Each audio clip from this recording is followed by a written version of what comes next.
Welcome to the latest Motley Fool scoreboard. I'm on Chalk Balloon. We've got longtime fools, Jason Hall and Matt Frankle, giving a 1 to 10 rating to a top 200 primary hidden gems database stock.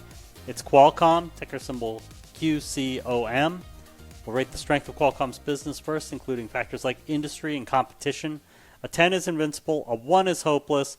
Matt's at an 8. Jason, you're not as bullish. You're at a 6. Yeah, I think this might be the stock to foreshadow a little bit here that Matt and I probably have the widest variance of our scores on that we've done together. Now, some good things about Qualcomm. It's probably certainly one of the biggest beneficiaries of the smartphone revolution, and especially Intel's decision to not really pursue mobile computing. It released its first mobile focused chip in 2007, I believe. And then since late that year, since 2008, the stock's up about 565% total returns. Now that's really good, a six-bagger, right? We all are happy with that. But it's actually trailed tech stocks, and it's about market perform against the S&P 500. I'm just not convinced that it's going to be a disruptive force as we move into this mobile plus autonomous plus AI world. Yeah, so I gave it an 8. They're one of the largest chip makers in the world. They provide essential chips for smartphones, including Apple's iPhones. Some autonomous driving platforms rely on Qualcomm chips, Internet of Things devices. Tremendous amount of intellectual property, 160,000 patents. It gives it a lot of revenue from high-margin licensing deals. I just think it's a really, really solid business, if not the most exciting in the tech space. Just very solid. 160,000 patents. I just can't even imagine filing for all those. For management, a 10 is Warren Buffett, a 1 is Homer Simpson. Matt's at a 9. Jason, you're at a 7. Cristiano Amon is an excellent leader and probably understands what Qualcomm is and how it can succeed better than anyone on the planet, considering he's been there for 30 years. He's actually was there before the CEO that he replaced. But I just struggle to give management too much credit here. This hasn't been a wildly market-beating business. And the stock has underperformed the market since Amon was named CEO in early 2021. Even if we go back to before the pandemic, go back to the beginning of 2020 and kind of remove any like pandemic peak there, the stock has not, it's underperformed the market. So I just can't give him a ton of credit here. Yes, I gave it a 9. You guys both know that I love CEOs that start as regular employees and work their way up. Mary Barra at GM, Tricia Griffith at Progressive are two of my favorites. He previously led the 5G strategy, which, let's say, worked out well for Qualcomm. The real reason I gave it a 9 and not a 7 or an 8 is that Qualcomm has a very deep bench at its leadership team.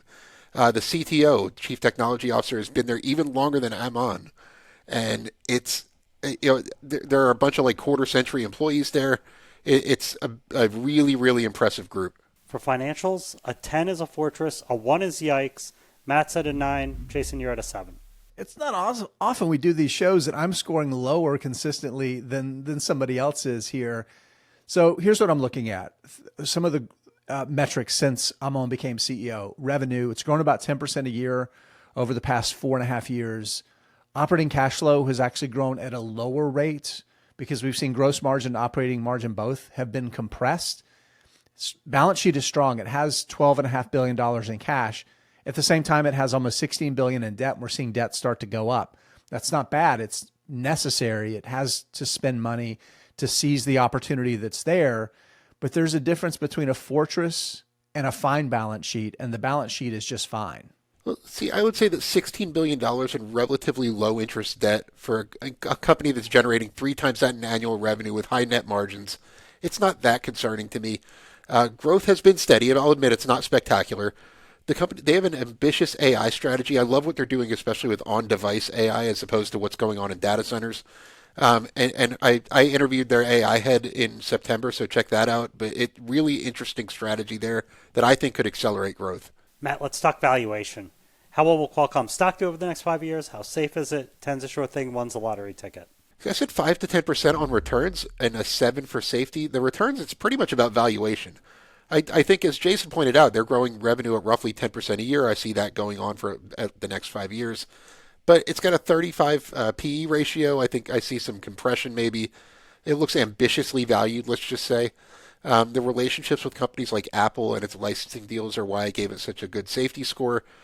Even if some AI demand cools off, those things should keep it, doing just fine for the foreseeable future. Yeah, this is where Matt and I came in pretty close together. 5 to 10% is my expectation for the return range. My safety score is lower with a 6. I do think it's a little bit more binary here. If that edge AI play that you're talking about with on-device AI, if that's a big catalyst, I'm going to have way underestimated here. But if it doesn't pay off, if it doesn't deliver, it's going to weigh on the business a little bit, and it's going to be more of a dogfight on the margins. And in that case, we could see a little bit lower return range, particularly with the valuation being a little bit stretched like it is right now. Thank you to both Jason and to Matt. They've given Qualcomm a decent overall score of 6.9 out of 10, with Matt more bullish than Jason. For topics, Matt prefers AMD and Jason prefers Taiwan Semiconductor. Per Jason, just buy the company that wins no matter whose chips come out on top. Look out for a new scoreboard every market day at 7 p.m. Eastern. Next up is Synchrony. Till then, Fool on.